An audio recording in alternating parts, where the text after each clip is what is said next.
ሰላም፣ ይህ ስለ ድሆች ጩኸት ፕሮግራም ነው። በኤልሻዳይ ቴሌቪዥን ኔትወርክ ጊዜ ስለሰጣችሁን እናመሰግናለን። የ1000 ኪሎ ሜትሮች ጉዞ ከአንድ እርምጃ ይጀምራል እንደተባለ በአብሮነት ቅኝት አብረን እንጓዛለን። ሕይወትን በመቁረስ ክርስቶስን መግለጥ አለ። መልካም ቆይታ።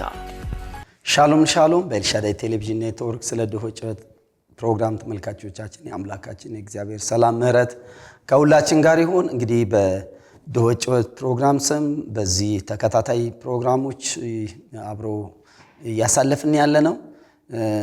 እንግዲህ በተለያየ መልኩ በውይይቶች፣ በጥያቄዎች፣ በትምህርቶች ወደ እናንተ በዚህ በየሳምንቱ እንመጣለን። ዛሬም እንደገና የድሆች ጩኸት ፕሮግራም ተመልካቾቻችን ስም እንግዳ አለኝ። ባለፈው ሳምንት አብሮን ከነበረ እንግዳ ጋር እንቀጥላለን። ፓስተር ሽመልስ ጅሩ ተባረክ ማለት እወዳለሁ። እንደገና የጀመርነው ነገር እንቀጥላለን። እንግዲህ ባለፈው ያነሳነው ነገር ለድሆች ስለመስጠት ስለማካፈል ስናስብ መጽሐፍ ቅዱሳዊ መሰረቶች ምንድናቸው የሚለውን ሐሳብ በሰፊው አይተናል። አንተም ደግሞ በተለይ ከፔንታቲክ ከተባሉ ከሕጉ መጽሐፋት አንስቶ ያለውን ክፍል በተለያየ ስፍራ እስከ አዲስ ኪዳን ድረስ ያለውን ዳሰሳ አድርጋል። ከችግረኞችና ከድሆች ጋር መጽሐፍ ቅዱስ ምን ይላል እንድናካፍል እንድንሰጥ የሚል በስፋት ነው የተቀመጠው። እኔም ደግሞ ስጠቀልል ከዚህ አንጻር ታዲያ አብዛኛውን ስለመስጠትና ስለማካፈል መጽሐፍ ቅዱስ አብዛኛው ነው የሚያወራው ከችግረኛና ከደሃ ጋር የተያያዘ አይደለም ወይ? አንዳንዶቹ እንደሚለው ምናልባት መጽሐፍ ቅዱስ አብዛኛው ፐርሰንት የያዘው ከደሃና ከችግረኛ ጋር ነው ይላሉ። ስለዚህ እሱን የሚያጸና ሐሳብ ነው የበለጠ የተናገርከው። ይህ እንደዚህ ሆኖ ባለፉት እንግዲህ ምንም ወደ ጌታ እኩል ጊዜያትን የመጣ ነው። 30 ዓመት አልፎናል። በየምስባኩ ስንማር ነው የቆየነው፣ ደግሞ ስናስተምርም ነው የቆየነው። ማስተማር በቻለበት ዘመን እያስተማርንም ደግሞ እየተማርንም በየጉባኤዎች እያስተማርን ነው። በቤተክርስቲያን ውስጥ እንደ ፓስተር በጣም ከሚተናነቁን አቅም ከምናጣባቸው የትምህርት ርዕሶች መካከል አንዱ መስጠት ነው። ስለመስጠት መጋቢዎች በተለይ ስለመስጠት ሲያወሩ ለራሳቸው ስጡኝ ብሎ የሚጠይቅ አይነት ምላሽም ስለሚወሰድ፣ ሌሎች ደግሞ በዚህ ጉዳይ ብቻ ትኩረት የሚያደርጉ በቃ ምንም ከመስጠት ጋር ሰዎች እንዲሰጡ ብቻ ባልተገባ መልኩ ተለጥጦ መስጠት በጣም አስፈላጊ እውነት እንደተነሳው ቢሆንም ግን በሌላ አቅጣጫ ደግሞ ዋናው ማዕከላቸው የክርስቶስን ከማስተማር ቤተክርስቲያን ሰዎች እግዚአብሔርን የሚፈሩበትን ዋና እውነታዎችን ክርስቶስን ወደ ማወቅ የሚያደርሳቸውን እውነቶችን ከማስተማር ባለፈ መልኩ በመስጠት ብቻ አትኩሮ ይሄን በተለጠጠ መልኩ ልዩ ወንጌል እስኪባል ድረስ ምድር ላይ ባልተገባ አቅጣጫ የሚሄዱ ነገሮች አሉ። እነኛ ያልተገቡ ዋልታረገጥ ወይም ጽንፎች ቢኖሩም ደግሞ በሌላው ደግሞ ቤተክርስቲያን ውስጥ ደግሞ ምንም ጫፍ ስለመስጠት ምንም ጫፍ የሌላቸው ጭራሽ መጋቢዎቹ ስለመስጠት ከመናገር ሌላ የመስጠት ሰባኪ ብሎ እነሱ መድረካቸው ላይ ቆመው ስለመስጠት ስጡ የሚለው ነገር አጽንተው ቢናገሩ ለራሱ የሚናገር እየመሰለው አቅማተው እውነታውን ቢኖሩም ትምህርቱ ቢኖሩም አቅማተው ሌላ ተጋባዥ የሆነ ሰው ደፍረው ተናግሮ አሰብስቦለት ስጦታ ቢመጣለት ደስ ይለዋል። እንደዚህ አይነት ከመስጠት ጋር የተያዙ ተግዳሮቶች በጣም አሉ። እንደዚህ ጥግ የያዙ ስለመስጠት ብቻ ወይም ገንዘብ ስለመቀበል ብቻ ባለ ስሌት ነገራቸው ሁሉ የቆመ አለ። ደግሞ ስለመስጠት ትንሽም ተናግሮ ሰዎች እንዳይባረኩ ለመናገር አቅም ያለው አሉ። ሙከራዎችም ደግሞ ይታያሉ። ሆኖም ግን አብዛኛውም ትኩረት ደግሞ ወይ ለቤተ ክርስቲያን ህንፃ ወይ ለሳውንድ ሲስተም ወይም ከአገልጋይ ጋር የተያዘ ወይ ቤተ ክርስቲያን በጀት ጋር የተያዘ ቤተ ክርስቲያን ውስጥ የቤተ ክርስቲያን ካዝናዋንም ምኗንም አቅሟንም ምኗንም ብቻ ትንሽ በተወሰነው ደግሞ አገልጋዮችንም ሳፖርት ሊያደርግ የሚችል ነገር ካልሆነ በቀር ለድሆች ስጡ፣ ለድሆች አካፍሉ፣ በመካከላችን ያሉ ድሆችን አስቡ፣ በኮሚኒቲ መካከል ዙሪያችን ያሉ ድሆችን እናስብ የሚል ለድሆች የማካፈል የመስጠት ትምህርቶች፣ አስተምሮቶች፣ ተግሳጾች፣ ህዝቡን ማንቃት፣ ማስተማር፣ ማነሳሳት ስለመስጠት ሲባል ህዝቡ ሁሉ ድሃ ነኝ ብልም ከራሱ የባሰ ድሃ እንዳለ አስቦ ለዚህ ከመሰረታዊ ትምህርት ጀምሮ በይሄ ብርሃንና ጨው ሁኑ ስልም ለድሃ እንደሆነ እንደገና ቸርነትም ሲታስብ ለድሃ እንደሆነ ታስቦ እንብዛም ትምህርቶች ሲገለጡ አይታዩምና እነኚህ ክፍተቶች መስጠት ሙሉ በሙሉ አንዱ ጥግ ይዟል። እዚህ ጋር በደንብ እየተነገረ አይደለም። መሃል ተንጠልጥሎ ያለችዋን ደግሞ ብትኖር ደግሞ ድሃ ጋር የተያዘ ችግረኛ ጋር የተያዘ ነገር በሰላ መልኩ እያስተማርን እንደሆነ አይታይም። ይሄን ደግሞ ተመልካችም ሁላችን ሊናችን ያውቀዋልና ከዚህ አንፃር ምን ይመስልሃል? እውነት በበቂ ሁኔታ አለ ወይ? ምክንያቱምስ እንዴት ባንተ እይታ ታያለህ ልፈልግ። እሺ አመሰግናለሁ ፓስተር አመሉ፣ እግዚአብሔር ይባርክህ። በድጋሜን ፕሮግራም እንደገና ስለ ድሆች ሐሳብ እንድሰጥ ስለጋበስከኝ፣ ስለመስጠት አጠቃላይ ስለጋበስከኝ አመሰግናለሁ። አንድ ነገር ቅድም ባነሳው ነገር አለና አሁን በመስጠት ዙሪያ ቤተክርስቲያኖች በጥቂቱ ያስተምራሉ። እውነት ነው። እኔ ዋናው ይሄ የመጽሐፌ ሐሳብ በተለይ የቤተክርስቲያን ፓስተሮች፣ መሪዎች ህዝባችሁን አስተምሩ ነው የኔ ጩኸት። እኔ ለ18 ዓመት ከዛ በላይ አስተምሬያለሁ በተለያየ አብያተ ክርስቲያናት እስካሁን እያስተማርኩ። ስለዚህ መስጠት ምን እንደሆነ ሰዎች በእውቀት የት እንስጥ፣ እንዴት እንስጥ፣ ማጋን የምንሰጠው ምንድን ነው የምንሰጠው የሚለውን ነገሮች ሰዎች ገብቷቸው እንዲያደርጉ እንዲያስተምሩ የብዙ ጊዜ ረሃቤና ልመናይም ነው ፓስተሮችን። አንዳንድ ሰዎች እንዳልከው ስጦታ ስጡ ሲባል እኛን ነው የሚያስበው ብለው በጣም ብዙዎች ይፈራሉ። ከብዙ ፓስተሮች ጋር ተነጋግሬያለሁ፣ አያስተምሩ። ሌሎች ደግሞ በጣም እናስተምራለን የሚሉት ሰዎች ለግል ነው። አሁን አንተ ጥቂት ያስተምራሉ ብለሃል። አዎ አንዳንድ ቤተክርስቲያን እንደናንተ ቤተክርስቲያን ድሆችን የሚረዱ ቤተክርስቲያኖች እንዳሉ በተለይ ከውጭ መጥተው ዋናውን አንዳንድ ነጮች በመናይበት ጊዜ ድሆችን አስቡ፣ ድሆችን ትኩረት አድርጉ ብለው በጣም ሲያስተምሩ አያለሁ። መጽሐፍ ቅዱስን ተግባራዊ ለማድረግ ሲሯሯጡ ወይም ደግሞ ሲተጉ የምናይበት ጊዜ አለ። ሁለቱ ያልተጣጣ አንዳው ሌላ ሐሳብ ያላቸው አሉ፣ ስለ መስጠት በጣም ርቀት ይሄዱ። አንዳንዶቹ ደግሞ ገና ስለ መስጠት ያላስተማሩ አሉ። ስለዚህ ይሄንን እንዴት ነው ማስታረቅ የምንችለው? መጀመሪያ ከጠየከኝ አኳያ በቤተ ክርስቲያን ውስጥ የሚያስተምሩ ሰዎች ቢያስተምሩም ግል ህይወት ላይ ነው የሚያተኩሩት።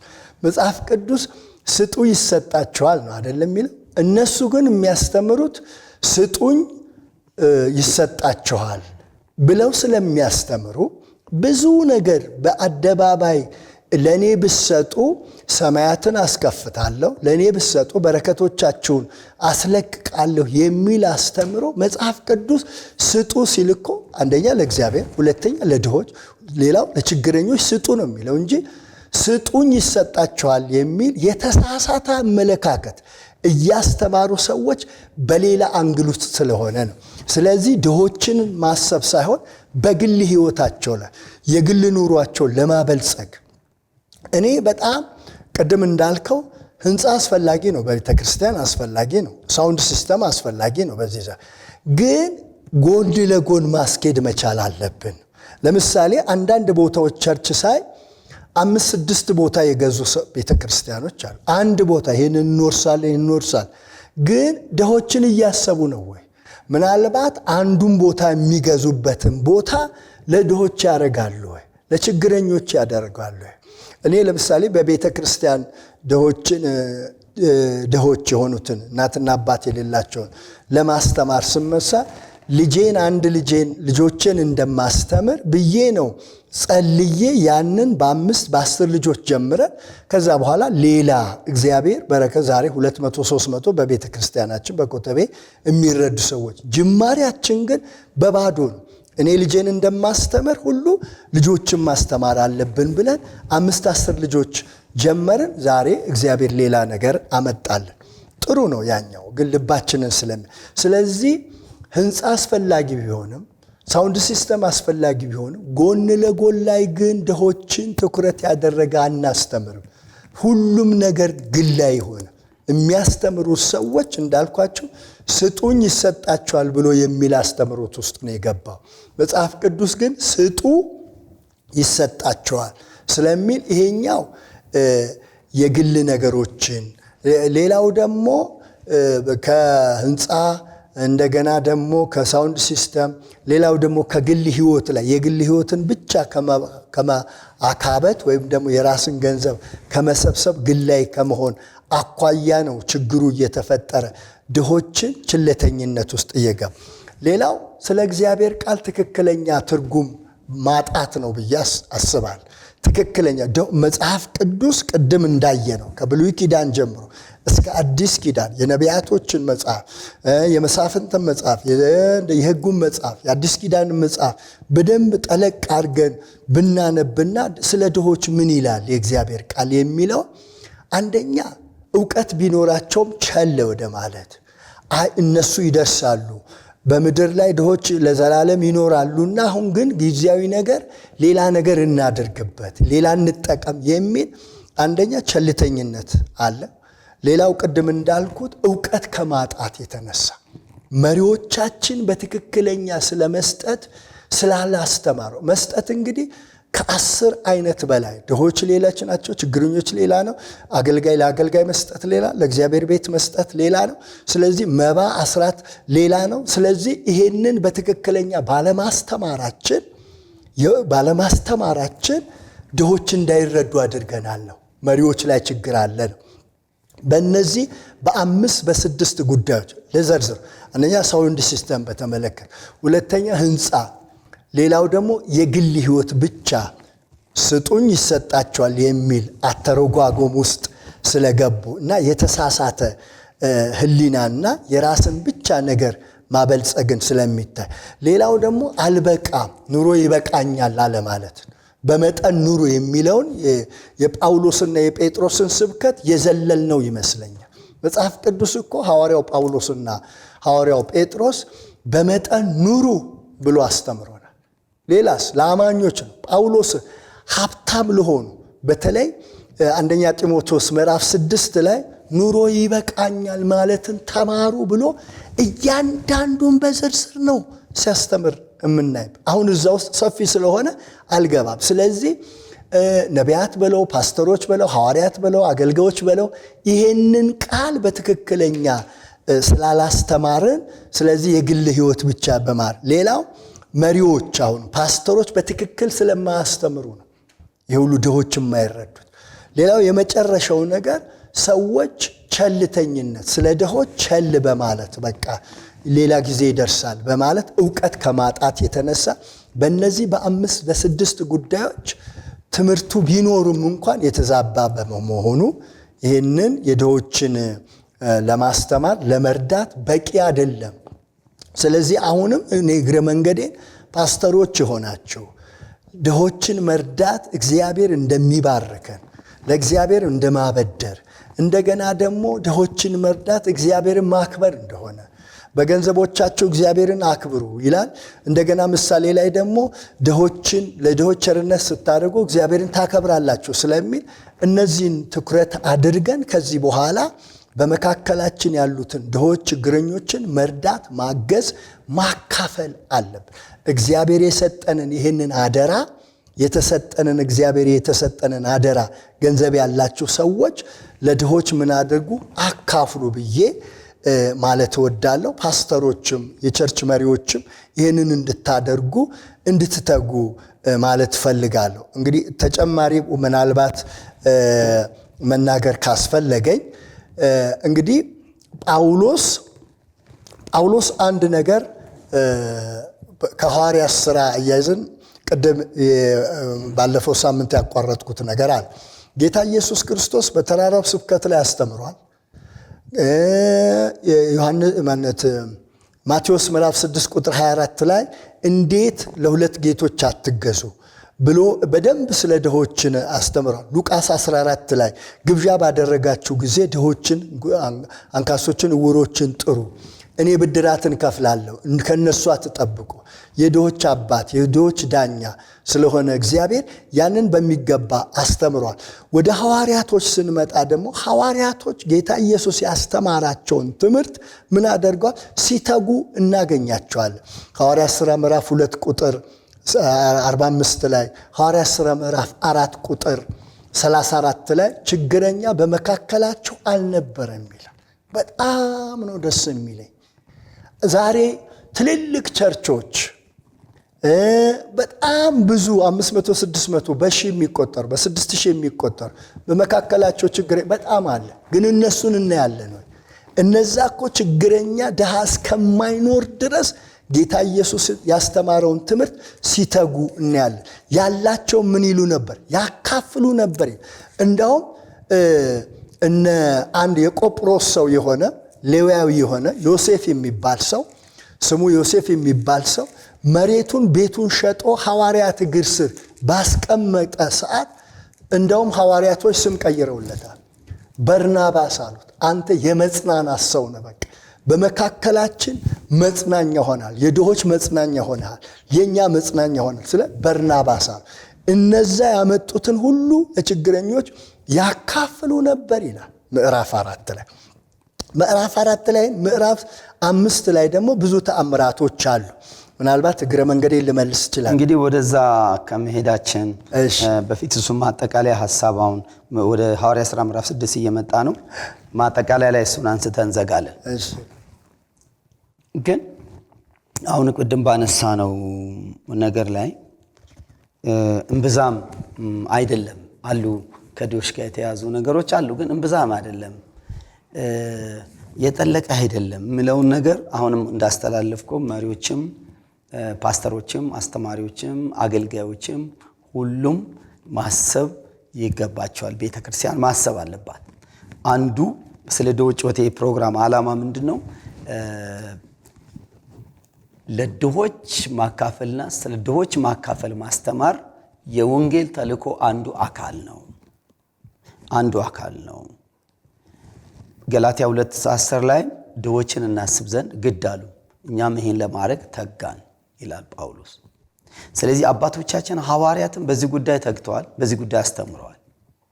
ስለዚህ ይሄን እውነት ግን የሆነ ለልማት ክፍል ብለን የምንተው ለልማት ክፍል ይሄ ስራ የኤንጂኦ ነው ወይ ልማት ክፍል ነው ተብሎ የሚተው የሆነ በሶሻል ወርከር አንድ ዲግሪ ይዞ የተመረቀ በሶሺዮሎጂ የሆነ የተመረቀ ሰው ተቀጥሮበት የሚሰራበት ፓስተሩን ማይመለከተው ወንጌላዩን ማይመለከተው የተጠራ ሰው የሚባለው ነገር ማይመለከተው ለማስተማር በትምህርቱ ውስጥ አስቡበት አቅዶበት በጉባኤው ላይ አመታዊ እቅድ ይዞበት በዚህ ለድሆች ማካፈል ስለ ቅድስና ማስተማር ፕሮግራም እንደሚያዝ ስለ መንፈስ ቅዱስ ስለ ክርስቶሎጂ ስለ ክርስቶስ ማስተማር ፕሮግራም ተይዞበት በዚህ አመት ይህን ትኩረት እናደርጋለን።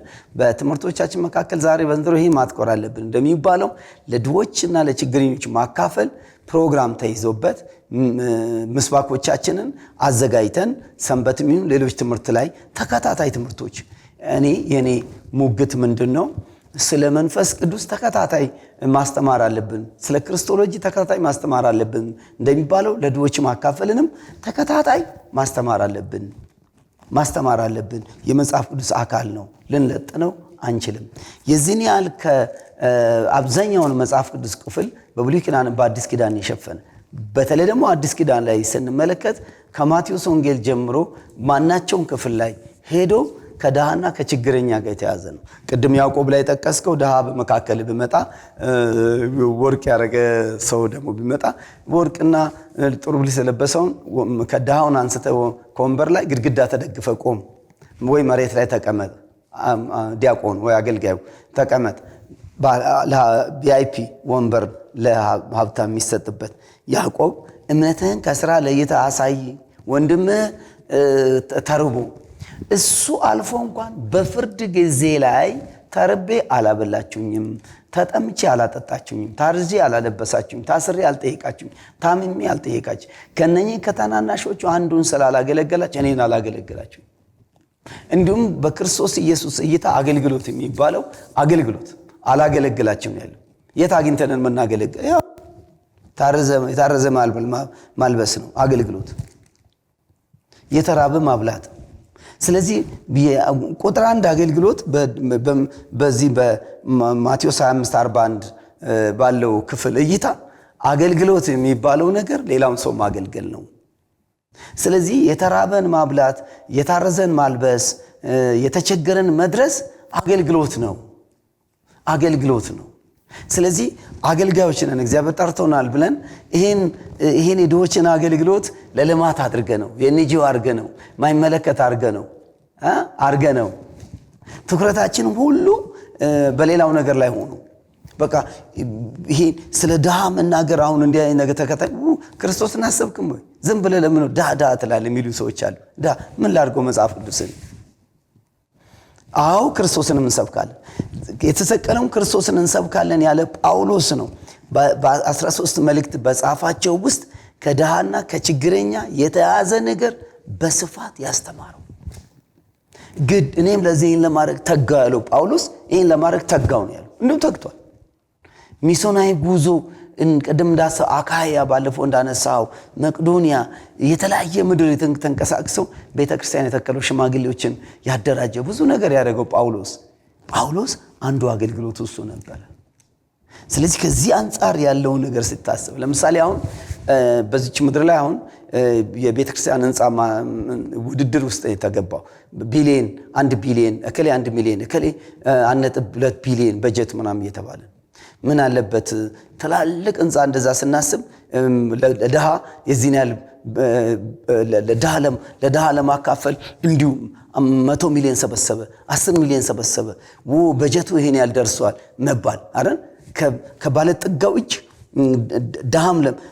ድሃም ለመርዳት እቺ ቤተክርስቲያን ይሄን ያህል ሰብስባለች የሚባልበት ጊዜ መቼ ይሆን የሚመጣው ለአንድ ኮንሰርት 10 ሚሊዮን አካባቢ የሚያወጡ ሰዎች ምን አለበት 10 ሚሊዮኑን ያን እንደሚያወጡ 5 ሚሊዮን አውጥቶ ድሃ የሚመግቡበት ጊዜ የምናይበት ኮንሰርቱም ያስፈልጋል ህንጻውም ያስፈልጋል ህንጻው ነገ ውጤትን የሚያመጣ ነገር ነው ብዙ ነገር ያደርጋል አስፈላጊ ነው ግን በጣም የተጋነነ ህንጻ ከማድረግ አይደል የተጋነነ ህንጻ ከማድረግ ሰው እየተራበ እየሞተ አይደል ቤተክርስቲያኗ ያለችበት አካባቢ ላይ ሰው በራብ እየሞተ ሰው እየተቸገረ ሰው ያለቀሰ እዛ አካባቢ ላይ 1 ቢሊዮን ብር ህንጻ ብትገነባ ነው የተሻለ የሚሆነው ወይስ እያካፈል ሚዛናዊ ያረግን ዳንም ያሰብን ዳንም ባያበስን ዳ ያበላን ዳ ያለበስን ዳ እየደረስን ሚዛናዊ በሆነ መልኩ ነው ማድረግ ያለብን ስለዚህ የኢትዮጵያ ቤተክርስቲያን አካሄድ መፈተሽ ያለባቸው ነገሮች አሉ በጣም ገናንን ከድሆችና ከችግረኞች አንፃር ብርሃን መሆን ያለብን ለምሳሌ ኤፌሶን 2:10 ላይ መልካሙን ስራ ለመስራት በክርስቶስ ተፈጠርን ይላል በቃ የክርስቶስ መልካሙን ስራ ለመስራት ተፈጠር አንዱ እሱ ነው መልካሙን ስራ ለመስራት የሰማይ አባታችሁ ይከብር ዘንድ ብርሃናቸው በሰው ሁሉ ይብራ መልካሙን ስራ አይተው መልካም ስራ የሚገለጠው ቸርነት የሚገለጠው በሌለው ሰው ላይ ነው ይሄ ችግረኛ እንደሃ ስንል ምንም በሌለው ሰው ብቻ አይደለም አይደል እኔ ጋር የሌለ አንተ የተቸገርክበት ነገር ካለ አይደል እኔ ላንተ ማካፈል አለብኝ እኔ የተቸገርኩበት ጉዳይ ካለ አንተ እኔ ማካፈል አለብኝ እሱ ወደዚህ ሙላት ሰዎች መምጣት አለባቸው ስለዚህ ይሄን ስል ቤተክርስቲያን ለድሆች ለችግረኞች ማካፈል ዳን ማሰብ ችግረኛ ማሰብ መሰረታዊ ትምህርት ውስጥ ማስገባት አለባት ደህንነት ትምህርት ማስገባት አለባት ደቀ መዝሙር ትምህርት ማስገባት አለባት ወደ ክርስቶስ መጣ ሰዎች ብዙ ነገር ስለ አስራት እንደምናስተምራቸው ስለ ጌታ ራት እንደምናስተምራቸው ስለ ውሃ ጥምቀት እንደምናስተምራቸው አይደል ስለ ክርስቶስ ደህንነት ጋር በተያዘ እንደምናስተምራቸው ብርሃንና ጨው እንዲሆኑ ለድሆችና ለችግረኞች እንዲያካፍሉ ይሄ የህይወታቸው አካል እንደሆነ ይሄ የዳኑበት የደህንነታቸው ፍሬ እንደሆነ ምልክት እንደሆነ አይደል ለመዳን መንገድ አይሆንም ወደ እግዚአብሔር መንግስት መግቢያ መንገድ አይደለም የዘላለም ህይወት መውረሻ አይደለም ግን ለዳነ ሰው የዳነበት የህይወቱ ፍሬ ነው ስለዚህ የዳነ ሰው አንዱ ምልክት ማካፈል ነው አይደል? ለተጨነቀ ለድሃ መድረስ ነው። ዘራፊ ከሆነስ በተዘዋዋሪ መንገድ ነጣቂ ከሆነስ ለራሱ ብቻ የሚያስብ ከሆነ አይደል? የሚያስብ ከሆነ ድሃ የታመመ ሰው የተጨነቀ ሰው ሞት ያጠለለውን ሰው ገስታው ታዘጋጅቶ 7000 8000 ብር እያስከፈለው ሞት ያጠለለበት የተጨነቀ ሰው በሬ ከገጠር ሽጦ መጥቶ የሚያርስበት በሬ ሽጦ መጥቶ 7000 8000 ብር ገስታውስ ከፍሎ ሰውየው በነፃ የተቀበልካችሁ በነፃ ስጡ የተባለው ነገር በገንዘብ ሲያስከፍል ከመጸለይ በፊት መጀመሪያ ገንዘብ ገቢ አድርግ የሚሉ አባዝ ያለባቸው ወፈፌ ሰዎች ከዚህ እግዚአብሔር ቃል እውነት ድሆችና ችግረኞችን ከማሰብነት ጋር የራቁ ናቸው። ስለዚህ የኢትዮጵያ ቤተክርስቲያን አሁን ያለችበት ሁኔታ መጽሐፍ ቅዱስን አሁን የሚታዩ ምልክቶች የተጣረሱ ናቸው። ለዚህ ነው ድሆችና ችግረኞችን ይሄ ችግረኛና ድሃ ጮኸ እግዚአብሔርም ከመከራ አዳነው በላዩ ላይ አሁን ይገለጣሉ ስለ ድሆች ይፈርዳሉ ያለ። ስለዚህ እነኚህ ነገሮችን ነው እምብዛም ቤተክርስቲያን ውስጥ ከማድረግ ባለፈ መልኩ እንዲሁም ድሆች እየተጨነቁ ድሆች እየተነጠቁ ድሆች እያለቀሱ ድሆች ለማልቀሳቸው ምክንያት የመሆን ነገሮች ናቸው አብዛኛውን እያየን ያለ ነው። እነኚህን ነው ባላንስ ማድረግ የሚገባን። እግዚአብሔር እየተባረከ ይሁን። እንግዲህ የሚቀጥለው 4ኛ ክፍል ላይ ደግሞ በተለይ ሐዋርያት ሥራ ምዕራፍ 6 ለብቻው አይተን እንጨርሳለን ብዬ ነው። ጌታ የተባረከ ይሁን። እግዚአብሔርን እናመሰግናለን። ፓስተርም ስለሰጠው ማብራሪያ ስለማጠቃለያም እግዚአብሔር ይባረክ። ጌታ ኢየሱስ ዘመናችሁን ሕይወታችሁን ይባርክ። የመጨረሻውን ክፍል ከፓስተር ሽመልስ ጋር በሚቀጥለው ሳምንት እንቀጥላለን። እንግዲህ አንዱን ጀምራችሁ አንዱን ብቻ ሰምታችሁ እንዳትተው ላሳስብ እወዳለሁ። ሁሉም የተያያዙ ስለሆኑ እርስ በርስ አንዱ መልእክት ከአንዱ ጋር የተያዘ ስለሆነ አንዱን ብቻ ሰምታችሁ ካለፋችሁ በአንደኛው ላይ አንዳችሁ ላይ ታረቅ ስለሚችል እንድሰሙ አደራራቸዋለሁ። በዘመናችን ሁሉ ለድሆች የምንኖር ለድሆች የምናስብ ሰዎች እንድንሆን ላሳስብ እወዳለሁ። በነገር ሁሉ እግዚአብሔር ይባርካችሁ። ሻሎም። ይህ ስለ ድሆች ጩኸት ፕሮግራም ነው። በኤልሻዳይ ቴሌቪዥን ኔትወርክ ጊዜ ስለሰጣችሁን እናመሰግናለን። የ1000 ኪሎ ሜትሮች ጉዞ ከአንድ እርምጃ ይጀምራል እንደተባለ በአብሮነት ቅኝት አብረን እንጓዛለን። ሕይወትን በመቁረስ ክርስቶስን መግለጥ አለ። መልካም ቆይታ።